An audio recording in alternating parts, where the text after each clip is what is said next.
Maura Murray was 21 years old when she vanished on a cold February evening in 2004. She was a nursing student at the University of Massachusetts Amherst, intelligent, athletic, driven, and then suddenly gone without a trace. No witnesses, no confirmed sightings, no known reason. Her abandoned car found on a snowy rural road in Haverhill, New Hampshire, with no signs of struggle. The police arrived within minutes, yet Maura was already gone. And nearly 20 years later, no one knows what really happened to her. This wasn't just another missing persons case. Maura's disappearance became one of the first viral true crime mysteries of the internet age. Before social media was what it is today, before TikTok threads, true crime podcasts, or YouTube deep dives, her case was dissected by thousands of strangers across early online forums and message boards. People from all over the world began to analyze the evidence, track timelines, challenge official statements, and develop theories. It was unlike anything seen before. The Maura Murray case didn't just go cold, it evolved into a full-blown internet phenomenon. And yet, beneath the theories and speculation, one simple, heartbreaking truth remains. A young woman disappeared. Her family still has no answers. The timeline is murky, the facts are strange, and the deeper you look into it, the more questions you find. Over the years, her story has been featured in documentaries, books, TV specials, and podcasts. But what makes this case so haunting is that it feels like the perfect storm of loose ends. A promising student acting out of character, a remote location, confusing decisions, a car crash, a few minutes of silence, and then nothing. In this video, we're going to take a deep and respectful look at the Maura Murray case. Not as internet detectives, not as conspiracy theorists, but as seekers of truth. We'll break down the full timeline, from her early life to the days leading up to her disappearance. We'll examine the crash scene, the immediate search efforts, the official investigation, and the many theories that have emerged over the last 2 decades. We'll talk about the role the internet played, how thousands of strangers turned her case into an early example of crowdsourced investigation.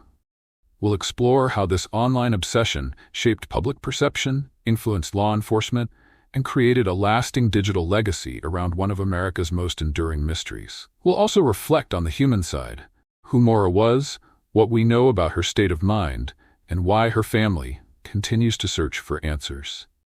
Because while mystery keeps people interested, it's the person behind the headlines that matters most. There are no jump scares in this video, no sensationalized claims, just a clear, honest, and thoughtful presentation of what we know and what we don't. We'll talk about the facts, the red flags, the possible scenarios, and the unanswered questions that still keep people up at night. This is the story of Maura Murray, a story of a disappearance, but also of a digital movement, a story that marked a turning point in how the internet deals with mystery. It's a case that challenged how missing persons are treated, how media attention affects investigations, and how the public sometimes becomes both ally and obstacle in the search for truth. So settle in. Because once you learn about the Maura Murray case, it sticks with you. Not because it's flashy or shocking, but because it feels like something that could happen to anyone. A smart young woman, driving into the night, then gone. And the more you look into it, the more you realize the truth may be far more complicated than anyone expected. This video isn't about solving the case. It's about remembering it, understanding it, and learning from it. Because even if we don't have all the answers, asking the right questions still matters. And after 20 years of silence, Maura Murray still deserves that much. Let's begin. To truly understand the mystery of Maura Murray's disappearance, we first need to understand Maura herself. Before the headlines, the message boards, and the speculation, there was a young woman with a full life, a complicated history, and a future she was still trying to figure out. Maura Murray was born on May 4, 1982, in Hanson, Massachusetts. She was the fourth of 5 children in a tight-knit Irish Catholic family. Her father, Fred Murray, played a significant role in her life, both emotionally and logistically, helping her with school, career moves, and later the search for answers when she went missing. Her parents divorced when she was young, and while the split was reportedly amicable, the emotional complexities of a large family spread across different homes certainly played a role in Maura's upbringing. From an early age, Maura was known for her intelligence and competitiveness. In high school, she excelled both academically and athletically. She was a standout student, earning a spot on the National Honor Society. At the same time, she dominated in sports, particularly in track and cross-country. Running was more than just a hobby. It was part of her identity. Friends and coaches described her as driven, focused, and capable of pushing herself beyond her limits. After graduating high school, Maura made a bold and ambitious decision. She enrolled at the United States Military Academy at West Point. It was a prestigious and demanding path, one that spoke to her discipline and sense of purpose.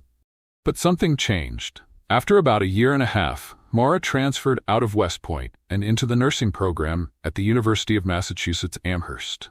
The reasons behind her departure were never made fully public, but it's clear that she was in a period of transition, rethinking her career, her goals, and perhaps her life trajectory. At UMass, Maura continued to perform well. She studied nursing, took part in clinical rotations, and seemed on the surface to be doing fine. But beneath that surface, there were signs of strain. There were academic pressures, personal issues, and a few troubling incidents that hinted at a deeper internal struggle. One such incident occurred in late 2003, just a few months before her disappearance. Maura was caught using stolen credit card information to order food. It was a small offense, under $250, and the charges were eventually dismissed after a period of good behavior. But it was uncharacteristic behavior for someone so disciplined and driven. Friends and family described it as a mistake, something that didn't reflect who she really was. Still, it raised eyebrows. And after she disappeared, it became one of many data points that investigators and internet sleuths would comb through in an attempt to understand her state of mind. There was also the matter of her romantic relationship. At the time of her disappearance, Maura was dating Bill Rausch, a fellow West Point cadet who was working in Oklahoma. Their relationship was serious, though not without its complications. Some emails between them suggest stress, emotional distance, and possible trust issues. There are even claims that she may have been in contact with another man shortly before she vanished, though much of this remains speculation. Even more perplexing was an event that happened just days before she disappeared. While working a campus security shift, Maura reportedly received a phone call that left her visibly shaken. According to her supervisor, she was sobbing uncontrollably and needed to be escorted back to her dorm. No one knows exactly what was said on that call, and Maura never told anyone publicly. That moment, like so many in her story, is a haunting question mark. Despite these cracks in her outward composure, those who knew Maura describe her as kind, funny, fiercely intelligent, and loyal to the people she loved. She was known to be independent and reserved, but also incredibly capable, someone who took pride in handling her own problems, even if that meant hiding them from others. Some friends say she was the type to keep things bottled up, to not burden others with her pain. That personality trait, strong on the outside, storming on the inside, has led many to wonder, was Maura running away from something? Was she trying to escape, to disappear intentionally? Or was she simply overwhelmed by a moment that spiraled out of control? Understanding Maura as a whole person, not just as a missing poster or a subject of internet theories, is vital to honoring her story. She wasn't just the girl who vanished.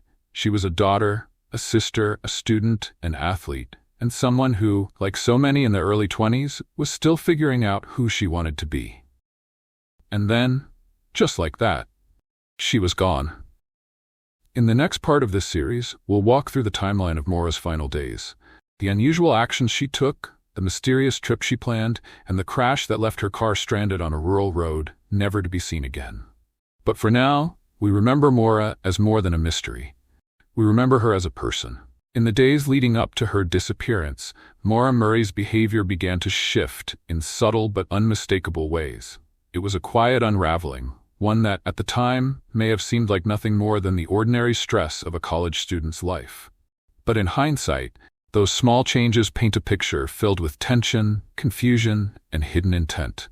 It all started on Thursday, February 5, 2004, just 4 days before she vanished.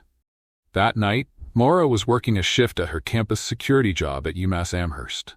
During her shift, she received a phone call.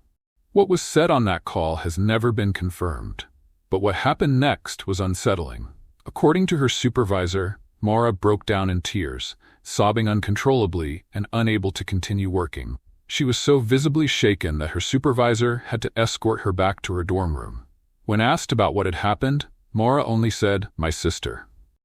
But later, her sister Julie would clarify that they hadn't spoken on the phone that night. It's possible Maura had received a call from someone else and was using her sister's name to avoid sharing the details. Or maybe she was speaking more metaphorically, remembering something emotional, something painful. Whatever the case, she never explained the breakdown. Then, on Saturday, February 7th, 2 days later, Maura's father, Fred Murray, drove up from Connecticut to visit her. He helped her shop for a used car, and later that night, they went out for dinner together. Afterward, Maura dropped him off at his motel, borrowed his new Toyota Corolla, and drove off. That night, sometime after 3 a.m., Maura got into a car accident. She crashed into a guardrail near the UMass campus, causing about $8,000 in damage to her father's car. According to police reports, alcohol may have been involved, though no sobriety test was administered. Maura seemed distressed, but otherwise unhurt.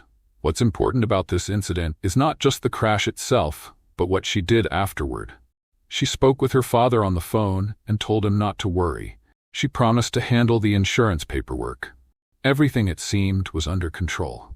But something was clearly weighing on her. On Monday, February 9, just hours before she disappeared, Maura's actions became increasingly strange. At around 1 p.m., she emailed her professors at UMass to let them know she'd be missing classes for the week. She said there had been a death in the family. That wasn't true. No one in her family had died. It was a fabricated excuse, one that would give her the freedom to leave campus unnoticed. That same day, Maura went to an ATM and withdrew $280, the majority of the money in her bank account.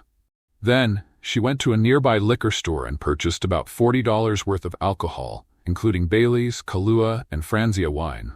She also stopped at a local DMV to pick up accident forms related to the crash 2 nights earlier. All of this happened in a very short time frame. Then she returned to her dorm and packed up her belongings. Her dorm room was left in an orderly state. Items were placed in boxes. Her textbooks were stacked neatly. A printed email to her boyfriend Bill Rausch was left on top of a pile. It simply read, "I love you." She also printed MapQuest directions. Yes, this was 2004, leading to an unknown destination in Vermont or possibly New Hampshire. The exact location is still debated, but one thing is clear. Maura was planning to go somewhere. Why? That's one of the most baffling parts of this case. She didn't tell her friends. She didn't tell her boyfriend. She didn't tell her family. There was no vacation request, no clear destination, and no explanation. Just a carefully constructed disappearance, disguised as a short break. Phone records from that day reveal another layer of mystery. Maura made several calls in the hours leading up to her departure, including one to a fellow nursing student who had previously worked as a fellow cadet at West Point. She also called a booking line for a condo resort in Bartlett, New Hampshire, a place her family had vacationed at in the past. She didn't make a reservation. It was just a brief, curious inquiry. The question everyone asks is, was Maura running from something or running to something? It's hard to say. Some believe she was overwhelmed by school, her relationship, the crash, and other personal pressures. Others think she was planning to disappear, to start fresh somewhere far away. And still others believe she may have been meeting someone, or perhaps intended to return after a few days, only for something unexpected to happen. All we know for sure is that at some point that Monday afternoon, Maura Murray packed up her life, got into her father's borrowed car, and began driving north. She left no goodbye, no farewell message, no clear reason. Her phone was later turned off, her bank account was never touched again, and her trail would soon go cold on a snowy road in New Hampshire. The days leading up to her disappearance were filled with contradictions. Panic and calm, planning and spontaneity, secrecy and silence. They were the final visible pieces of a puzzle that, even now, 2 decades later, remains unsolved. In the next part of this story, we'll examine what happened on the day she disappeared. The final known movements of Maura Murray. The witnesses, the car crash, and the eerie few minutes that changed everything. In the days leading up to her disappearance, Maura Murray's behavior began to shift in subtle but unmistakable ways. It was a quiet unraveling, one that at the time may have seemed like nothing more than the ordinary stress of a college student's life. But in hindsight, those small changes paint a picture filled with tension, confusion, and hidden intent. It all started on Thursday, February 5, 2004, just 4 days before she vanished. That night, Maura was working a shift at her campus security job at UMass Amherst. During her shift, she received a phone call. What was said on that call has never been confirmed, but what happened next was unsettling. According to her supervisor, Maura broke down in tears, sobbing uncontrollably and unable to continue working. She was so visibly shaken that her supervisor had to escort her back to her dorm room. When asked about what had happened, Maura only said, "My sister." But later, her sister Julie would clarify that they hadn't spoken on the phone that night. It's possible Maura had received a call from someone else and was using her sister's name to avoid sharing the details. Or maybe she was speaking more metaphorically, remembering something emotional, something painful. Whatever the case, she never explained the breakdown.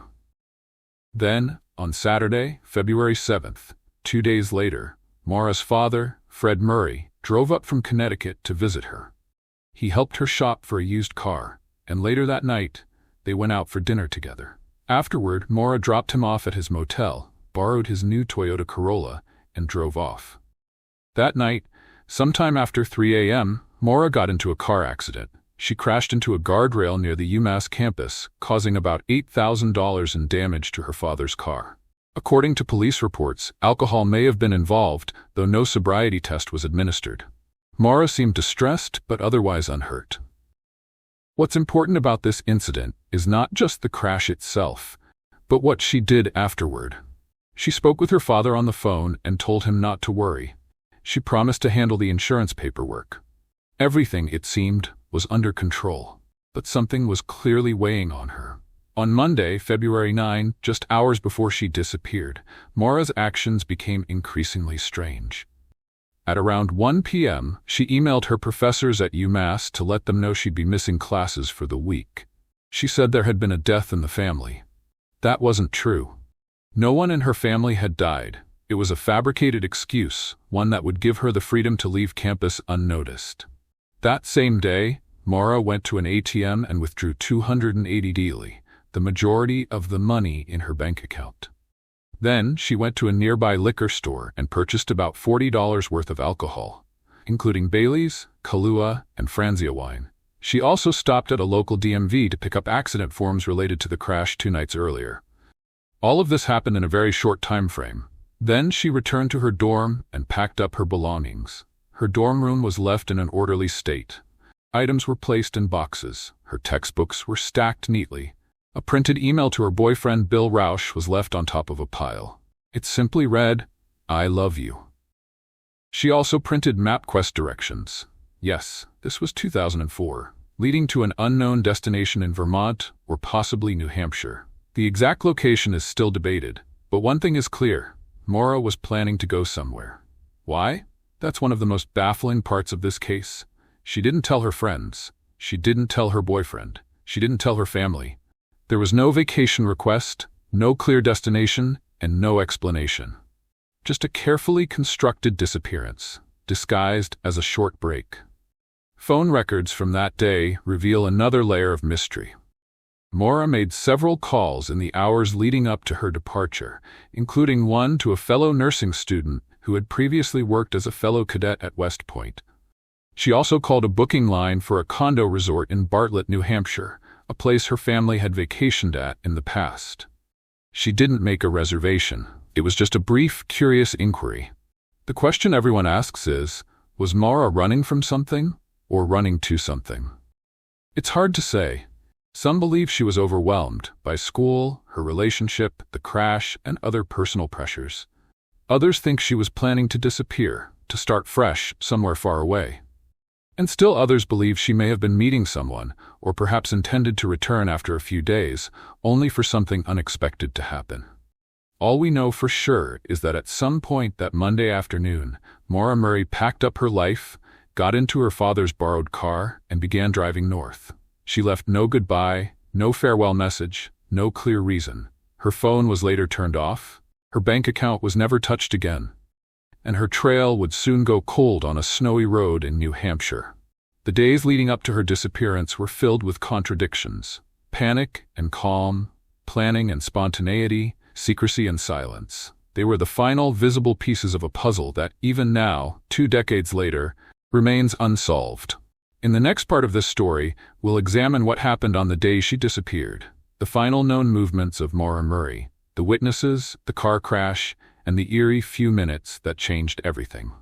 Stay with us. When police arrived at the scene of Maura Murray's crash on the night of February 9, 2004, they were greeted by a strange silence.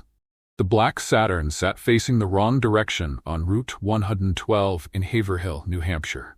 Its windshield was cracked, the front left headlight broken, but Maura, the driver, was nowhere in sight. The first responding officer, Sergeant Cecil Smith, arrived at 7:46 p.m., just minutes after Butch Atwood's 911 call. The engine was cold. There were red stains on the driver's side door and the ceiling, which were initially believed to be wine from a broken box in the back seat. A Coke bottle with what smelled like alcohol inside sat in the cup holder. Her belongings, textbooks, makeup, and her stuffed animal were all there. The airbags had deployed, but there was no blood. No broken glass from inside the car. No footprints leading away in the snow. Despite the oddness of the scene, police treated the situation with minimal urgency. And that may have been the first critical mistake. Maura wasn't immediately considered a missing person. The assumption that night and into the next morning was that she had been drinking, panicked after the crash, and would return soon. Maybe she'd walked into the woods, maybe she had gone to a friend's house, or maybe she just wanted to be alone. But here's the problem. It was February. Temperatures were below freezing. She was in a rural area she had no known connection to, with no cell phone service, no winter gear, and no confirmed destination. Despite these factors, Maura wasn't classified as a missing person until nearly 24 hours later, a delay that may have permanently changed the outcome of the case. The search didn't begin in earnest until Tuesday afternoon, February 10, almost a full day after the crash. And by then, whatever evidence the scene had to offer was largely gone. Police brought in tracking dogs who picked up a faint scent near the crash site. The scent trail led approximately 100 feet east down the road before it abruptly ended. This led many to believe Maura may have gotten into another vehicle. But even this is speculative. The dogs had been delayed by the overnight cold, traffic in the area, and snowplows that had passed through the site. Meanwhile, local residents reported inconsistencies. Some said they saw the car with its hazard lights on. One neighbor believed he saw someone moving quickly around the trunk. A few thought they saw another vehicle, possibly a red pickup truck, near the scene. None of this was ever confirmed. No additional tire tracks were officially documented. No red truck was ever identified. In hindsight, these might have been crucial details. But at the time, they were dismissed or overlooked, because the assumption, at least initially, was that this wasn't a crime scene. It was just a young woman who had wandered off after a crash. It wasn't until Maura's family arrived on Wednesday that the full weight of the situation began to sink in. Her father, Fred Murray, was adamant. This was not like Maura. She wouldn't just disappear. She wouldn't leave without calling. And she definitely wouldn't run off into the woods, in the middle of the night, in freezing weather, without a coat, phone signal, or flashlight. Fred was vocal in his criticism of the police response. He believed valuable time had been lost. He was frustrated by the lack of a coordinated search, and he questioned the idea that Maura had simply walked away. Over the next few days, law enforcement began to expand the search. The New Hampshire Fish and Game Department, along with local police and volunteers, combed the woods surrounding Route 112. Helicopters with infrared sensors flew overhead. Search dogs were redeployed. Flyers were distributed. Media coverage began to grow. But nothing, not a single piece of physical evidence, was recovered. Compounding the issue was the lack of federal involvement. The FBI was not brought in immediately, largely because there was no confirmed evidence of foul play. At the time, jurisdictional limitations between state and federal authorities created delays and confusion.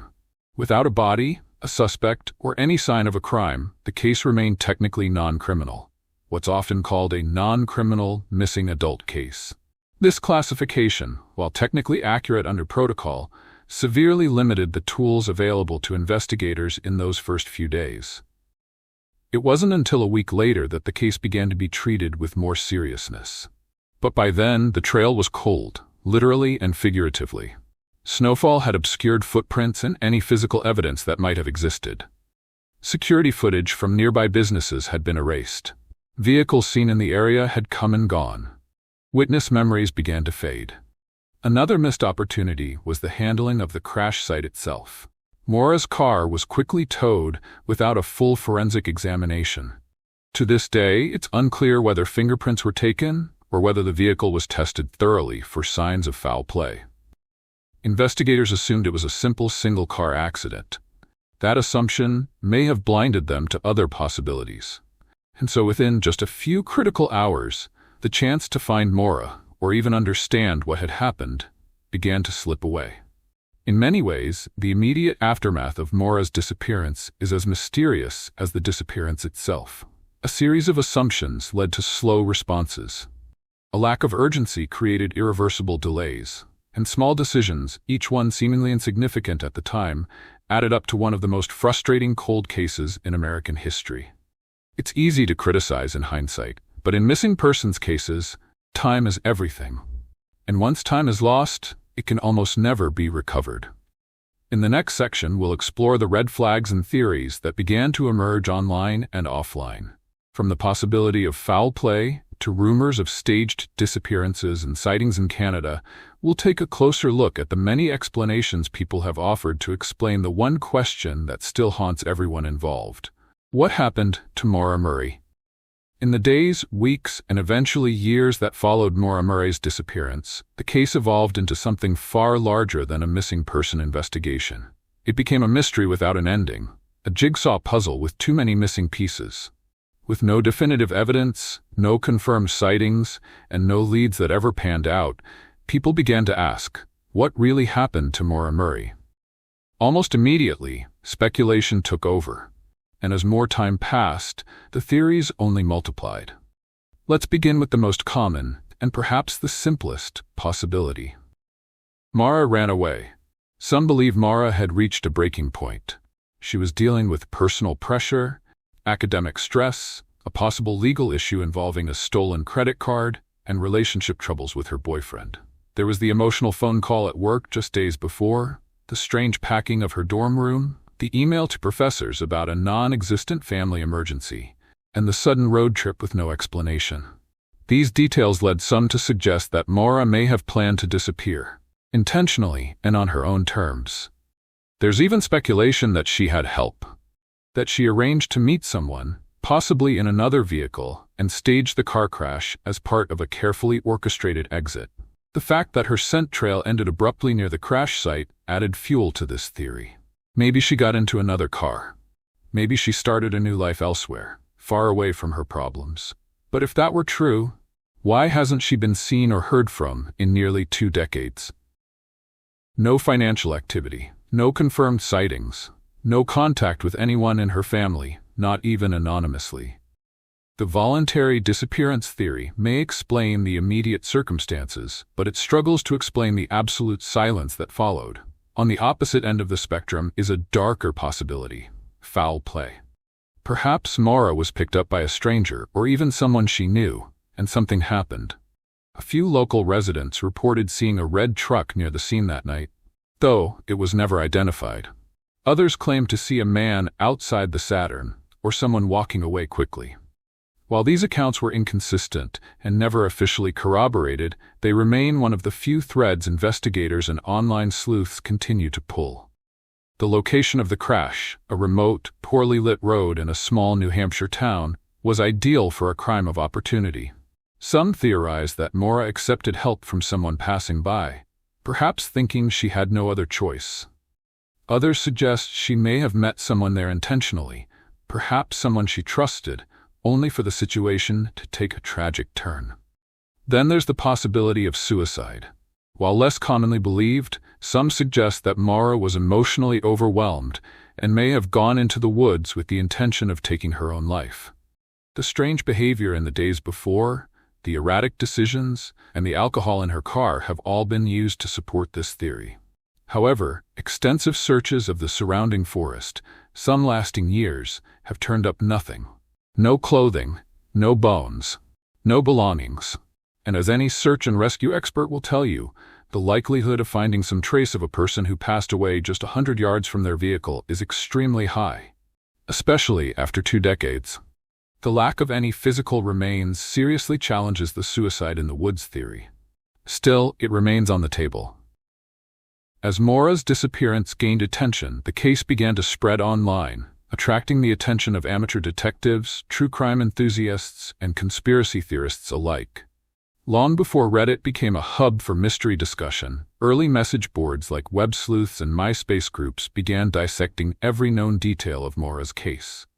And while this crowdsourced investigation helped keep the case alive in the public eye, it also led to rampant speculation, false leads, and even harassment of Maura's family and friends. People dug through old photos, scrutinized text messages, and developed entire timelines based on public records and hearsay. Some users even suggested that her boyfriend or family members were involved, despite no concrete evidence to support such claims. One particularly odd development involved a now-defunct online message board where an anonymous user claimed to know what had happened to Maura. The posts were vague, cryptic, and often contradictory. Some believed it was someone playing a sick game. Others thought it might be a genuine tip. But nothing ever came of it, and the identity of the poster remains unknown. This strange behavior extended into real life as well. Over the years, there have been dozens of reported sightings, none ever confirmed. A woman resembling Maura was allegedly seen in Canada. Someone else claimed they spotted her in Ohio. In 2019, the FBI even conducted a search of a basement in a house near the crash site. After ground-penetrating radar picked up what was believed to be a disturbed area, nothing was found. The sheer volume of theories in Maura's case reflects just how baffling it truly is. There is no clear motive, no solid evidence, no pattern to follow. It's like every lead is a dead end, and every possibility comes with its own set of contradictions. Some believe Maura may have been the victim of serial offender activity. Others think she simply wanted to escape and somehow succeeded. And some believe the truth lies somewhere in between, an accidental encounter, a panic decision, and a disappearance that was never meant to be permanent, but became irreversible. What makes Maura's case stand out isn't just the lack of answers. It's the depth of possibilities. So many pieces, none of which quite fit together. In the next section, we'll take a closer look at how the media and Maura's family kept the case alive, how it gained national attention, and how it transformed from a cold case into a symbol of how modern mystery collides with digital obsession. But as of now, we're still left with the same unsettling question. Did Maura Murray leave by choice or vanish by force? From the very beginning, one voice has echoed louder than any other in the search for Maura Murray, her father, Fred Murray. To this day, Fred has never stopped looking for his daughter. His belief has remained firm and unwavering, that Maura did not simply walk away, that something happened to her, and that someone knows more than they're saying. Fred Murray's role in the investigation began the moment he learned Maura was missing. He drove from Massachusetts to New Hampshire immediately, arriving at the crash site just 1 day after her disappearance. Standing in the snow, looking at the spot where his daughter's car had come to rest, he began asking questions. Why wasn't this area treated as a potential crime scene? Why wasn't a full-scale search launched the night she vanished? Why weren't state or federal authorities called in right away? From that point forward, Fred became a tireless advocate, not just for Maura, but for accountability. He challenged local police, pushed for FBI involvement, and made public appeals through press conferences and news outlets. He handed out flyers, retraced routes, talked to locals, knocked on doors. At times, his confrontational approach ruffled feathers. But few could question his dedication. For Fred, this wasn't just about answers, it was about justice. Over the years, Maura's disappearance took a heavy emotional toll on her family. Her siblings handled the trauma in different ways, some stepping into the spotlight, others stepping back. Her mother, Maura Murray, passed away in 2009, never knowing what happened to her daughter. The weight of that silence, of never getting closure, is something that has haunted the Murray family every day since February 9, 2004. As the years passed and traditional leads ran dry, it was the media that picked up the torch. At first, local newspapers covered Maura's disappearance like any missing persons case. But when no answers came and no remains were found, national outlets began to take notice. News channels, true crime publications, and eventually major networks began to feature the case. And then came the internet, ushering in a new chapter in Maura's story, one filled with both promise and peril.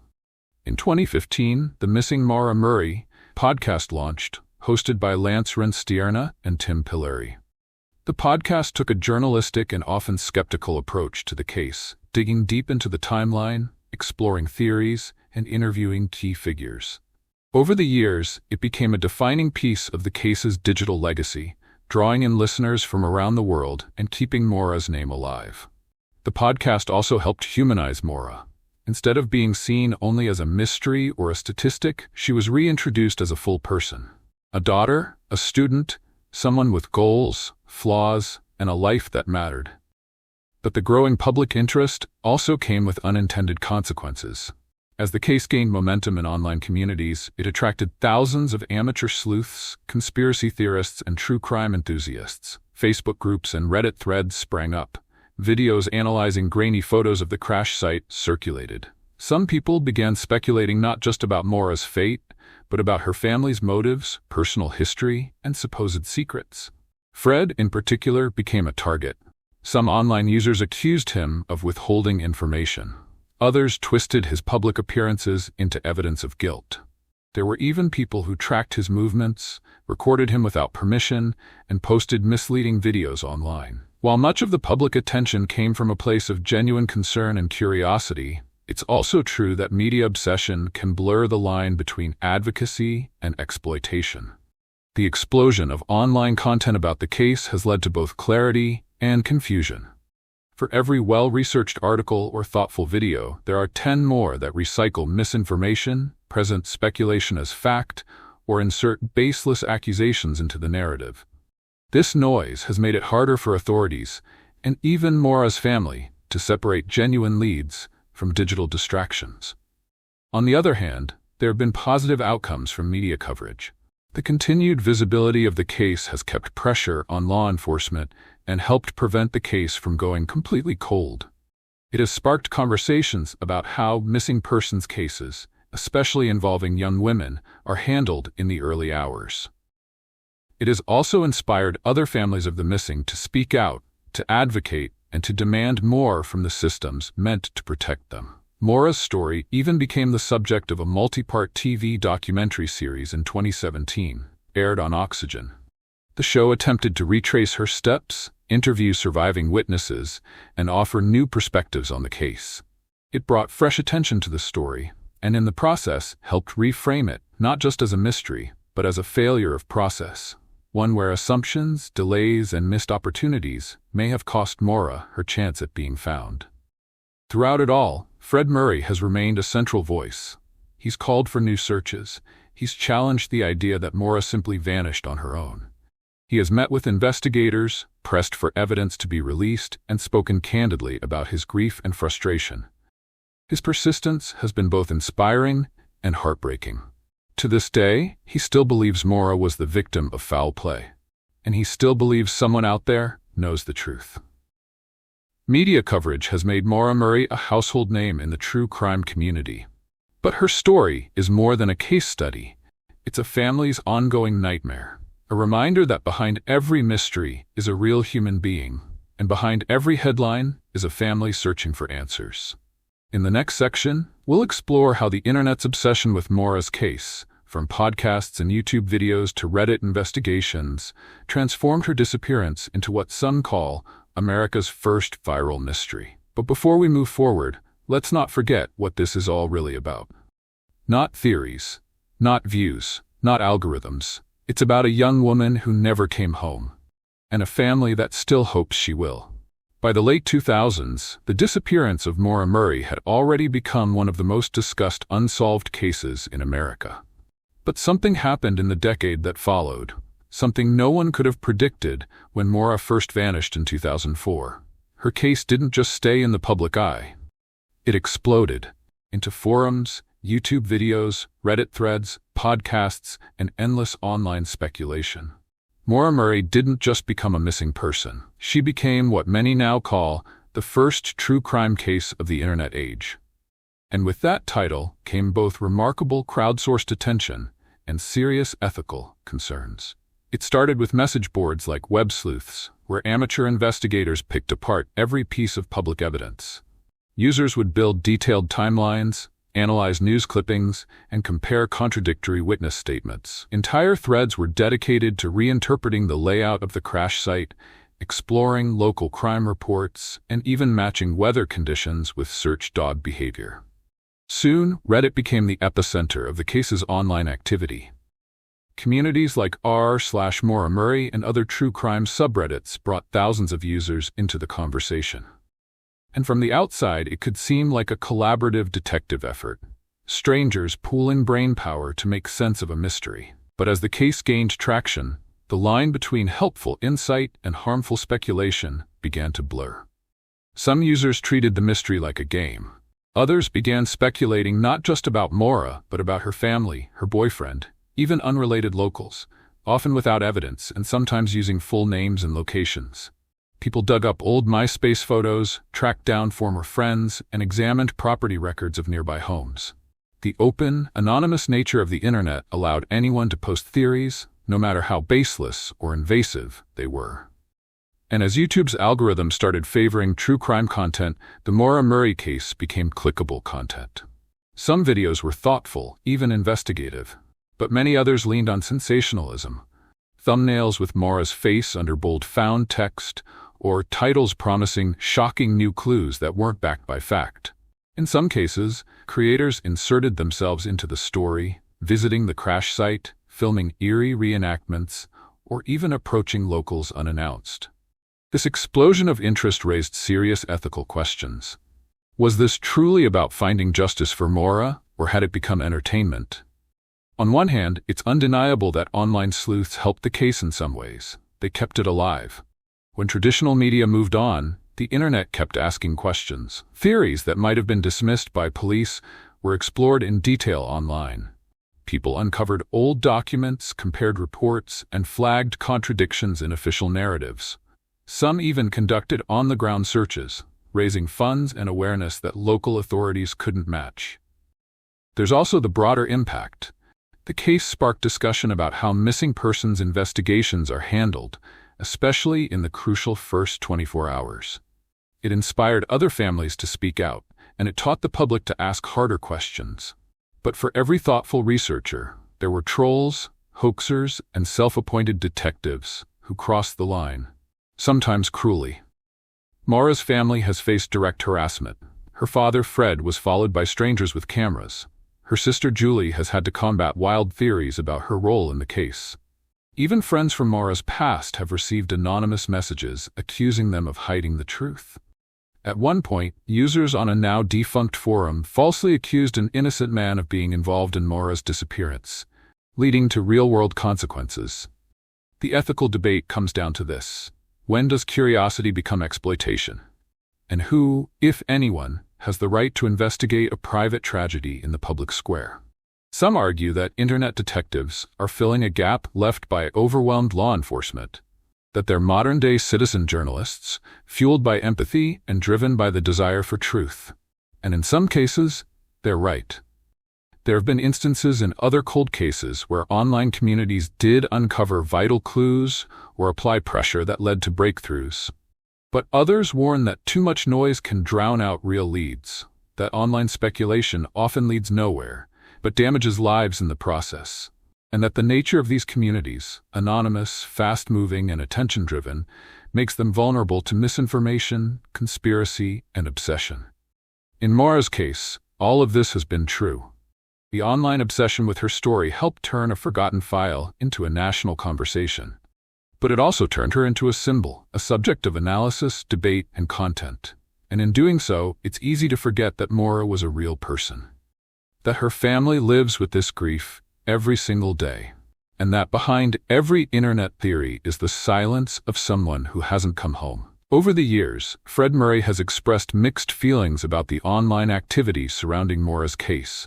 He's grateful for the attention, it's helped keep the pressure on. But he's also deeply frustrated by the misinformation, the misrepresentation, and the unrelenting speculation that continues without resolution.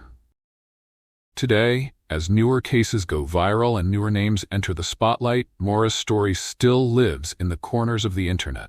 There are still Reddit threads, still new podcasts, still YouTube uploads with bold titles and grainy maps. But the core mystery remains unchanged.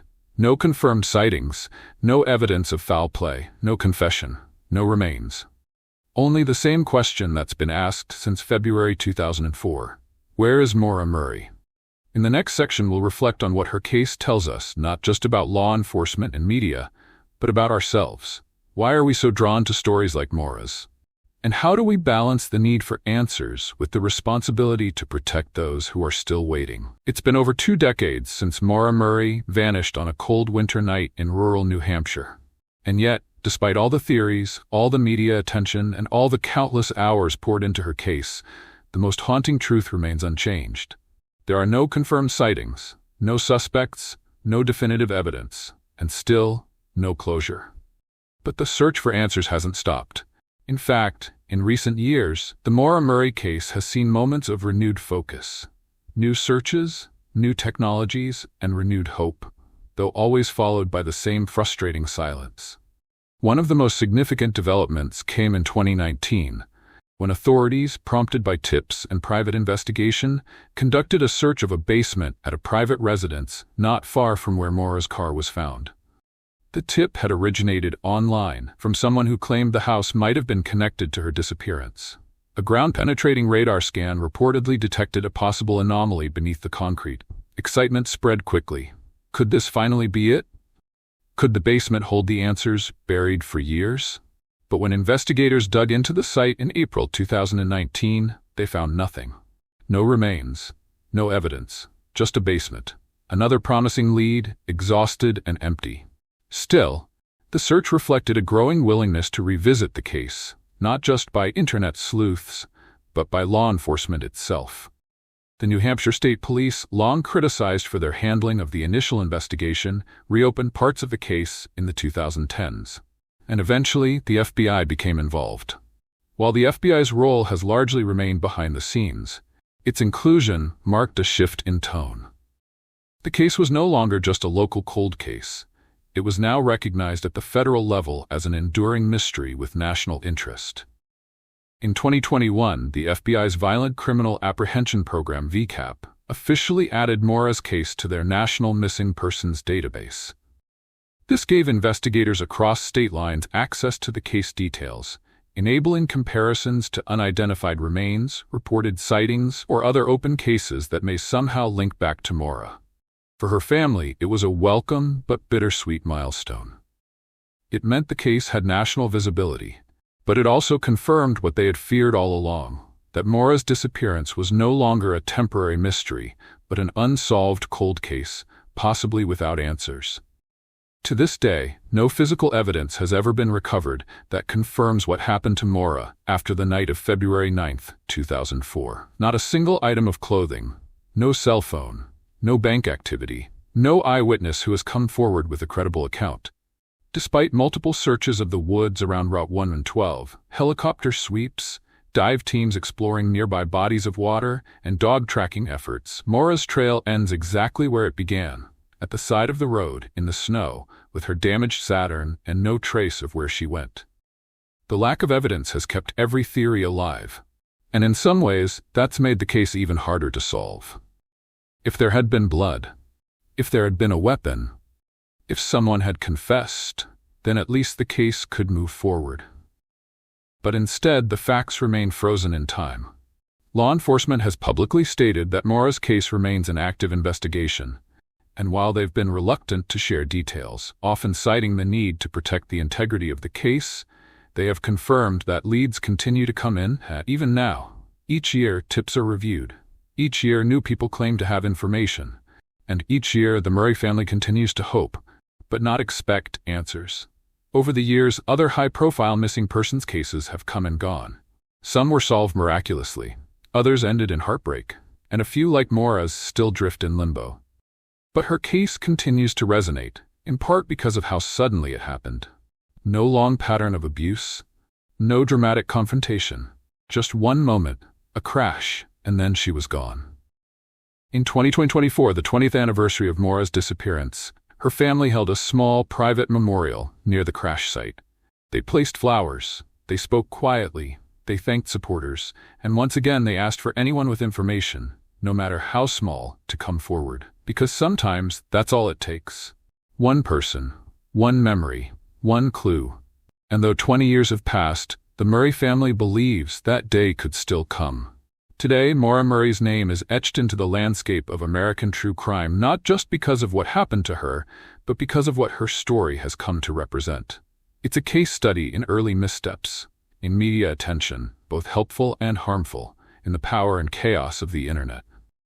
In a father's relentless search, and in the devastating impact of not knowing. For many, Maura's case is not just about answers, it's about awareness, about how quickly someone can disappear, and how easily questions can go unanswered if no one keeps asking them. So where does the case stand today? Still open, still cold, still waiting. And while theories and headlines may come and go, what remains is this. A 21-year-old woman set out on a drive and never came back. And until the truth is found, until the full story is known, we are all still on that road. Still scanning the woods, still waiting in the quiet snow, asking the same question. Where is Maura Murray? It's been over 20 years since Maura Murray vanished without a trace. And while the case remains unsolved, its story has only grown more powerful, more relevant, and more deeply embedded in our collective consciousness. Because Maura's disappearance isn't just a mystery. It's a mirror, reflecting back the cracks in the systems we trust to keep people safe. It highlights the gaps in missing persons protocols, especially in the critical first hours after someone disappears. When Maura's car was found on Route 112, she wasn't classified as high risk. There was no sense of urgency. The possibility of foul play wasn't seriously considered until it was far too late. Today, that mistake is one of the most discussed aspects of the case. It's a chilling example of how assumptions, especially about young adults, can delay action. Maura was an adult, she was in college, she was struggling. To some, that meant she probably just needed space. But in missing persons cases, hesitation can cost lives. Maura's story reminds us that waiting to see what happens isn't just risky, it can be irreversible. Her disappearance also raises broader questions about women's safety. Young women go missing every day. And too often, their stories are overlooked, minimized, or sensationalized. Maura's case became a national obsession. But that's not the norm. Many cases, especially involving women of color or those from marginalized communities, receive little to no attention. So while Maura's story deserves every minute of coverage, it also forces us to ask, whose stories don't we hear, and why? The media's role in this case has also sparked important ethical conversations. There's no denying that press coverage, podcasts, and social media helped keep Maura's name alive. But at what cost? Was every theory ethical to publish? Was every deep dive respectful to her family? Was every headline written with humanity? Or for clicks? In the digital age, mystery sells. And Maura's story has become a case study in how easily a person's life can be transformed into content. But it's crucial to remember, Maura Murray is not a puzzle to solve. She is a daughter, a sister, a friend, a real person. She had goals, she had talents, she had struggles. She laughed, she loved, she worked hard. And whatever happened to her, whether it was foul play, a cry for help, or a tragic accident, she mattered. And she still does. For her family, the pain of not knowing is worse than grief. Grief has a beginning, a middle, and an end. Uncertainty never ends. It waits at the edge of every day, in every moment of silence. In birthdays missed, in holidays without answers, in the stillness of a phone, that never rings. But Maura's story also lives on in more than just loss. Because it has sparked awareness, it has inspired action. It has brought people together, not just to speculate, but to care. Today, her name is often mentioned in broader conversations about how we respond to disappearances, how we treat families of the missing, and how we balance curiosity with compassion. And that's why her story still matters. Not because of the theories, not because of the mystery, but because Maura still deserves answers. And because thousands of families around the world are living the same nightmare. Waiting, wondering, and hoping someone will notice. So what can we do? First, we can stay informed. Learn about missing persons cases in your own country, state, or city. Support organizations working to find the missing. Advocate for better search protocols, quicker alerts, and more compassionate treatment for families. Second, we can be more responsible as consumers of true crime. Before sharing that viral video or theory-filled Reddit post, ask yourself, is this helping? Is this kind? Is this true? Let's raise awareness without causing harm. Let's ask questions without assigning blame. Let's never forget the human at the center of the story. And finally, if you followed Maura's case, whether for one video or many, take a moment to reflect. Share the story, but share it with care. Talk about it, but do so respectfully. And if you know something, even the smallest detail, say something. Because someone out there knows what happened. Someone remembers something. And even after all these years, it's never too late to come forward. Maura's family is still searching, they are still listening, they are still hoping that one day the silence will end. So we invite you, wherever you're watching from, to join the search for justice, not just for Maura, but for all those whose stories remain untold. Share your thoughts in the comments, support missing persons resources, and most importantly, remember Maura Murray as more than a mystery. Remember her as a person, and never stop asking the question that still matters most. Where is Maura Murray now? Move to the summary and what we learned from this story. It's been over 20 years since Maura Murray vanished without a trace, and while the mystery surrounding her disappearance remains unsolved, her story has only grown more powerful, more relevant, and more deeply embedded in our collective consciousness. Because Maura's disappearance isn't just a mystery, it's a reflection of the cracks in the systems we trust to keep people safe. It exposes the failures in how missing persons cases are handled, especially in those first crucial hours where every second counts. When Maura's car was found on Route 112 in rural New Hampshire, the initial response was far from urgent. Authorities didn't classify her as high risk. There was no immediate alert, no full-scale search. The possibility of foul play wasn't taken seriously until it was far too late. That early assumption that she may have simply run off or needed space cost precious time. But Maura wasn't just a college student having a rough week. She was a daughter, a sister, a friend, and in cases like these, hesitation can be fatal. Waiting to see what happens isn't just risky. It can be irreversible. Her story highlights a deeper truth about how young women are treated when they go missing. Maura's case captured national attention, but that's not the norm. Thousands of women disappear every year. Many of their stories, especially those involving women of color or from marginalized communities, are barely acknowledged. They don't make headlines, they don't inspire podcasts, they don't go viral. So while Maura's story deserves every bit of attention it's received, it also forces us to confront the question: whose stories are we not hearing, and why? The media's role in Maura's case has been both a force for good and a source of concern. On one hand, the coverage helped keep her name alive. It kept the case in public view, but it also led to rampant speculation, wild theories, and deeply personal invasions into her life and her family's grief. In today's digital world, true crime is everywhere. Mystery sells. But somewhere along the way, we can forget the most important detail. Maura Murray isn't a story. She's a person. She had dreams, struggles, talents. She laughed, she loved, she worked hard. And whatever happened that night, whether it was foul play, a cry for help, or a tragic accident, she mattered, and she still does. For her family, the pain of not knowing is worse than grief, because grief, as heavy as it is, follows a path. It has a beginning, a middle, and eventually an end. But not knowing never ends. It lingers in birthdays missed, in holidays without answers, in the stillness of a phone that never rings. And yet, through all this pain, Maura's story has sparked something greater than speculation.